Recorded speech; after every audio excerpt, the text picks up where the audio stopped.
माननीय विधायक ज्ञानू जी ने जो बातें किसी एमएलसी को, अपने पार्टी के एमएलसी को कही, उसके अनुचित पे मैं नहीं जा सकता, मैं छोटा सा नेता हूँ, वो लोग माननीय है, लेकिन ये उनके पार्टी का अंदरूनी मामला है। इसमें जेडीयू के किसी नेता के कूदने का कोई औचित्य तो नहीं है। माननीय विधायक पर उन्होंने कुछ व्यक्तिगत टिप्पणियां की हैं जो कि हरगिज उचित नहीं माना जा सकता है। अगर उनके पास उनके करप्शन के, भ्रष्टाचार के, किसी तरह के गलत कार्य के सबूत हैं तो वो एक उचित फोरम में उस बात को दे सकते हैं। और इस तरह से एक अनर्गल कुछ आरोप लगा के किसी व्यक्ति के एफआईआर की जिक्र करना, उसकी ये जिक्र करना, हमें लगता है कि उनका चरित्र हनन है जो उचित नहीं है। अगर ऐसा किसी व्यक्ति को करना हो। नमस्कार, न्यूज फाउंडेशन देख रहे हैं और मैं आपके साथ रंजन सिंह। आपको बता दें कि भारतीय जनता पार्टी के विधायक हैं ज्ञानेंद्र सिंह ज्ञानू। उन्होंने अपने ही एमएलसी पर कई तरह की बातें कही और उसके बाद जनता दल यूनाइटेड के एमएलसी हैं संजय सिंह, उन्होंने बयान दिया और कई तरह की बातें उन्होंने सुना दी। हम बात करने पहुंचे हैं जनता दल यूनाइटेड के वरिष्ठ नेता हैं डॉक्टर सुनील सिंह, उनसे जानते हैं कि आखिरकार वो इस तरह के बयान को किस तरीके से देखते हैं। सर, संजय सिंह ने एक बयान दिया है, उन्होंने कहा है ज्ञानेंद्र सिंह ज्ञानू को कि अगर हम बोलना शुरू कर देंगे तो कालिक पूज जाएगा। किस तरह से देखते हैं इस बयान को? देखिए, माननीय नीतीश कुमार जी एनडीए के चेहरा थे और एनडीए के मुख्यमंत्री हैं और सफलतापूर्वक मुख्यमंत्री चल रहा है उनका। और विधायक ज्ञानेंद्र सिंह ज्ञानू ने माननीय मुख्यमंत्री में आस्था व्यक्त की है, उनके व्यक्तित्व को सराहा है और ये सब बातें कही है। और हमारी तरफ बाकी जो उन्होंने कही, मैंने उनका पूरा फुटेज देखा है, बाकी जो उन्होंने कहा वो अपने पार्टी के नेताओं के बारे में कहा, अपनी पार्टी भाजपा के क्रियाकलाप के बारे में कहा और संभवतः अपनी पार्टी के ही एमएलसी पर कुछ कहा। ये चीज़ें भारतीय जनता पार्टी का आंतरिक मामला है। भारतीय जनता पार्टी का शीर्ष नेतृत्व देखेगा क्या करना है, उनकी बात को सुनना है, क्या अनुशासन समिति को देना है, कुछ करना है, ये वो देखेगा। इससे हमारा कोई लेना देना होना नहीं चाहिए।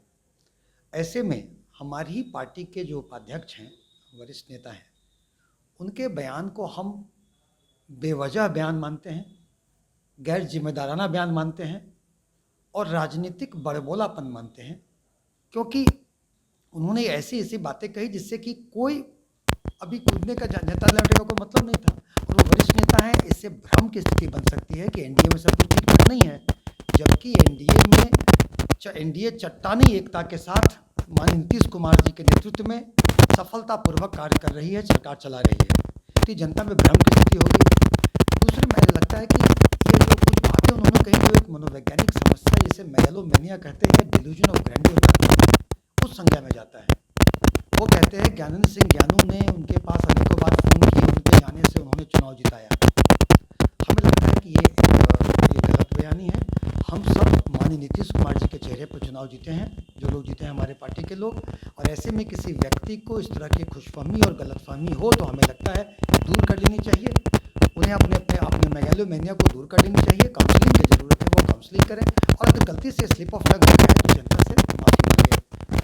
उन्होंने माननीय विधायक शब्द का भी उन्होंने प्रयोग किया है कि कालिक को दूर कर लेनी चाहिए। काउंसलिंग की ज़रूरत है, वो काउंसलिंग करें और अगर गलती से स्लिप ऑफ टंग हो जाए तो जनता से माफी मांगे। उन्होंने माननीय विधायक शब्द का भी उन्होंने प्रयोग किया है कि कालिक पोत देंगे, इस तरह की बातें उन्होंने कही है। यहाँ तक कई तरह के आरोप लगाए हैं कि गाड़ी चोरी से घूमते हैं, इस तरह की बातें उन्होंने कही है, जो कि इस तरह से माननीय विधायक पर उन्होंने कुछ व्यक्तिगत टिप्पणियां की हैं जो कि हरगिज उचित नहीं माना जा सकता है। अगर उनके पास उनके करप्शन के, भ्रष्टाचार के, किसी तरह के गलत कार्य के सबूत हैं तो वो एक उचित फोरम में उस बात को दे सकते हैं। और इस तरह से एक अनर्गल कुछ आरोप लगा के किसी व्यक्ति के एफआईआर की जिक्र करना, उसकी ये जिक्र करना, हमें लगता है कि उनका चरित्र हनन है जो उचित नहीं है। अगर ऐसा किसी व्यक्ति को करना हो तो ये व्यक्ति अपनी गिरबान में झांक ले कि उसकी संपत्ति कैसे आई, अपनी संपत्ति कैसे आई, उस पर क्या है, अपने क्या है। जबकि स्वतः स्व आकलन के बाद ही किसी व्यक्ति पर अगर हम कीचड़ उछालें तो बेहतर होगा। स्व आकलन करना चाहिए, उनको आत्मचिंतन करनी चाहिए, आत्ममंथन करनी चाहिए। और ऐसी बातें गलत बयानी होता है, उनसे हो गया, एक वरिष्ठ नेता है तो उन्हें हमको लगता है कि इस बात की माफ़ी मांग लेना चाहिए और भाषा में संयम का प्रयोग करें, क्योंकि वो एक प्रवक्ता भी रहे हैं और प्रवक्ता रहे, ऐसे में भाषा में संयम का प्रयोग करना चाहिए। और हमें लगता है कि ये अनर्गल बयानबाजी है, राजनीतिक बड़बोलापन है, गैर जिम्मेदाराना बयानबाजी है और इसको अटेंशन सीकिंग डिसऑर्डर कह लें तो वो ज़्यादा है कि इसे हमें लगता नहीं है कि क्या उनके मन में आया एमएलसी पर कह के तरह तरह की बातें सुना दी। अरे एमएलसी की बातें अगर कहा है, संभवतः उन्होंने अपनी पार्टी के लिए कहा है, मैं उसे उचित अनुचित बोलने वाला कोई नहीं होता हूँ कि उन्होंने नाम भी लिया था, जिस तरह से नवल किशोर यादव का एमएलसी कहते हैं, उन्होंने उनका नाम भी लिया था। बावजूद जो है एमएलसी को लेकर इस तरह से टारगेटेड करना क्या है? आखिर ये जेडीयू अलग है, हालांकि एनडीए एक है, लेकिन अपने ही पार्टी के विधायक हैं, उनके खिलाफ इस तरह से बोलना, किस तरह से आप देख रहे हैं इस बात को? देखिए, माननीय विधायक ज्ञानू जी ने जो बातें किसी एमएलसी को, अपने पार्टी के एमएलसी को कही, उसके अनुचित उचित अनुचित पे मैं नहीं जा सकता, मैं छोटा सा नेता हूँ, वो लोग माननीय है, लेकिन ये पार्टी, उनके पार्टी का अंदरूनी मामला है। इसमें जेडीयू के किसी नेता के कूदने का कोई औचित्य तो नहीं है। ऐसे करके भ्रम की स्थिति बनेगी, लगेगा कि अमुक व्यक्ति करवा रहे, वो करवा। हमें लगता है कि ये बहुत ही गंभीर मामला है और हमारा शीर्ष नेतृत्व इसे देख रहा होगा और ऐसे चीज़ों को, ऐसे ऐसे नेताओं के जवान पे उचित लगाम लगानी चाहिए, ताकि हमारी जो सरकार, एनडीए की सरकार चट्टानी एकता के साथ चल रही है, वो वैसे ही प्रतीत हो।